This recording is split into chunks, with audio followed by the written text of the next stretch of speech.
Hello everyone, welcome back to my YouTube channel. Anjali Basumatary खुलुमबाय गासैखौबो दा आङो मोनसे जायगायाव थांनो ओंखारदों माने आङो मोसानाय फोरोंगासिनो ओमफ्राय दा बेवहायनो थांनो नागिरदों आङो फोरोंनाया 6 to 7 days जाबाय ओमफ्राय आं मोसानाय सोलोंगासिनो दिनै माने लास्ट प्रेक्टिस आरो ओमफ्राय बिसना प्रग्राम दङनो ओमफ्राय दिनै मा जायो नोंथांमोननो आं बेखौनो दिन्थिलांनो सानदों स' नोंथांमोना जोबजासे नायलांबाय थादो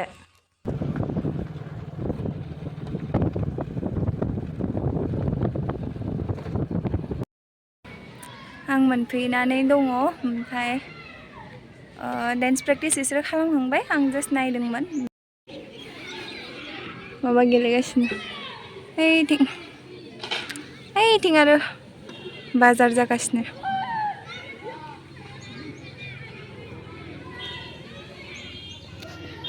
सानबिका हेलौ होन दे इथिं नायना हेलौ होन दे हेलौ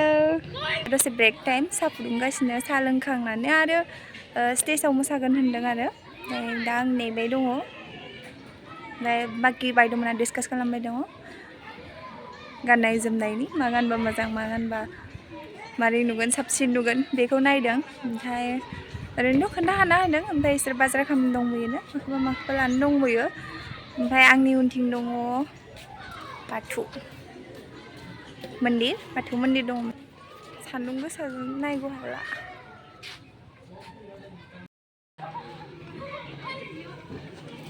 एथ' सिख्ला गोदोर लाजिसोदों माखौबा लाजिसोदों दे फैनाय सासे एदावगासिनो जागोमायना उरनो ओंखारदो सासेया उन्दुनानै थाबाय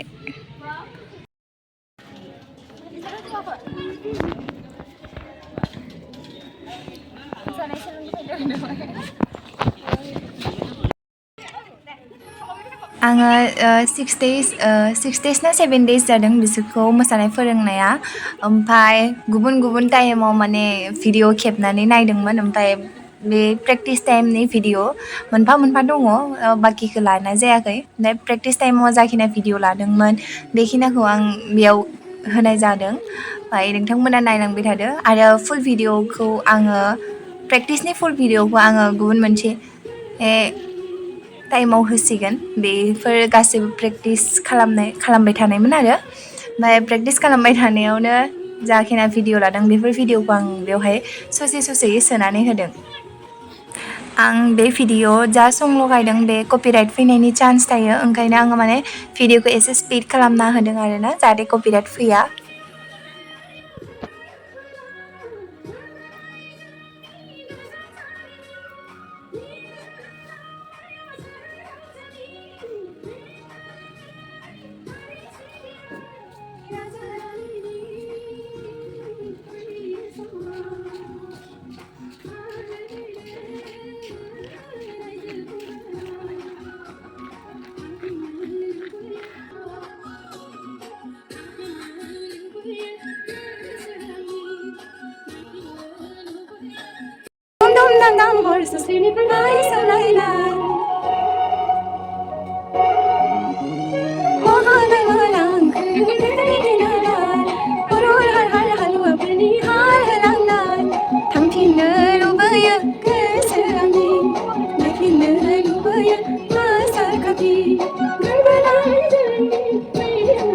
बायद'मोनखौ सोलोंनायजों लोगोसे माने बे उन्दै गथ'साफोरा माने ओरैबायदि मोसानायाव मुखुब माने बिसोरखौ नुनानैनो रोंदों ओमफ्राय मोसानो बिसोरबो हांखुर ओरैबायदि जानायलाय दे आं नोंसोरखौ खेबसे फोरोंनि आं सिगाङाव थानानै मोसानि नोंसोर नायै मोसादे इदि होननायाव माने बिसोर माने आंखौ नायैनो माने रोंदों आं खोन्थिलायबावासो ओमफ्राय माने आंखौ स्टेपाव आं जेनेबा मोसालांदों ओमफ्राय आं सिगाङाव थाना मोसानायखौ बिसोर नायै मोसालांदों आरोना जा मोजां ओमफ्राय नायनानैनो रोंदों बिसोरो दानि गथ'फोरा ओरैबायदि टेलेन्टेड माने नायनानैनो रोंजोबो ओमफ्राय बिसोर माने गावसोरनि आइडियाबो लायो ओमफ्राय आइडियाजोंनो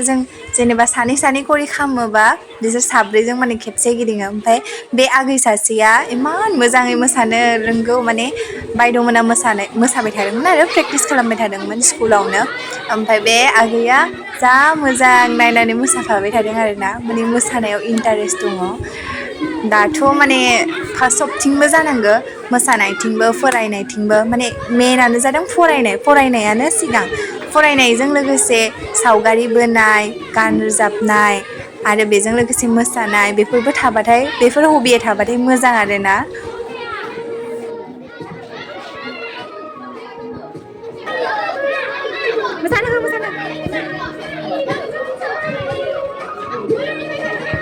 दे नोंसोरबो मोसा दे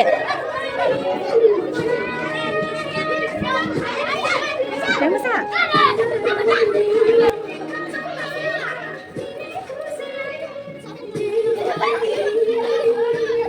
हाथाय जागासिनो दिनै सनिबारनि मा सुनु सुनुआ मादो फैदो हारसिं फैदो कसिक दैदो मा होफैदो थांसै जोङो बाय बाय टाटा सान्दुङा गोसाथार न' आयौ थांनि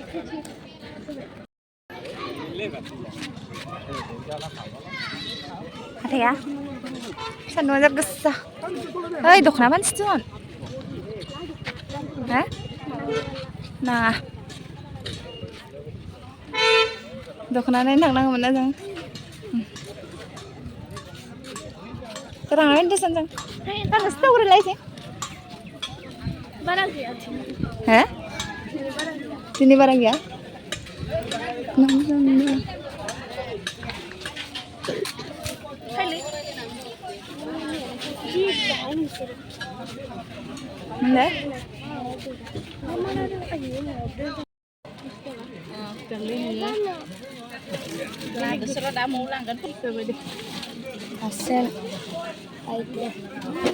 जाबाय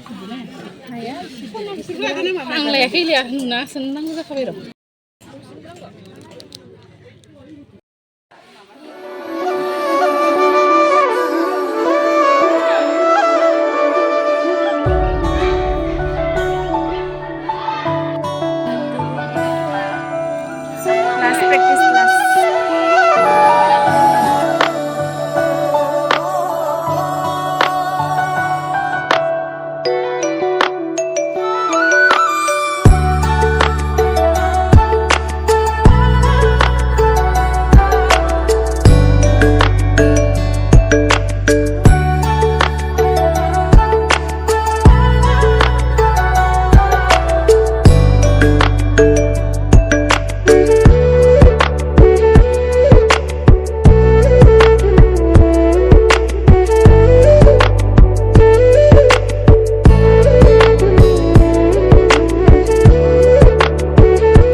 गथ'फोरा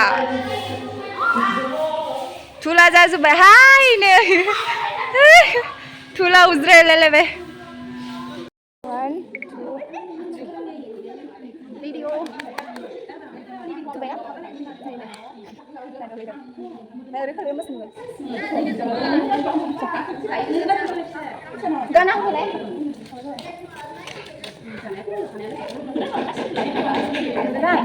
बेवहाय माने गासैबो भिडिअ माने मोसानायखौ भिडिअ खालामै भिडिअ नायबाय थादोंमोन आरो बायद'मोना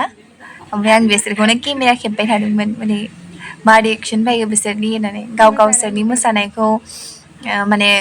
बहुत गोबावनि उनाव मोसादों नालाय गावखौनो एसेबाबो नायनो लुगैयो माबायदि जादों बेयावनो भिडिअ नायबाय थादों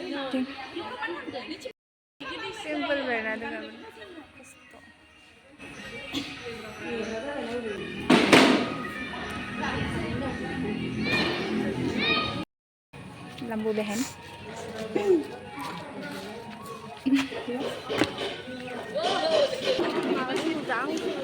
मा गोदै होनदो मोजां होनदो प्रेक्टिसा जोब्बाय ओमफ्राय दा जों न'आव थांगासिनो बेटारि गारिजों ओमफ्राय नोंथांमोना जाय जाय चेनेलाव गोदान प्लिज चेनेलखौ साबस्क्राइब खालामना होदो लोगोसे शेयार खालामदो लाइक कमेन्ट खालामनानै होदो दिनैनि भिडिअ बेखिनियानो गुबुन मोनसे भिडिअ फिन लोगो मोनगोन बाय बाय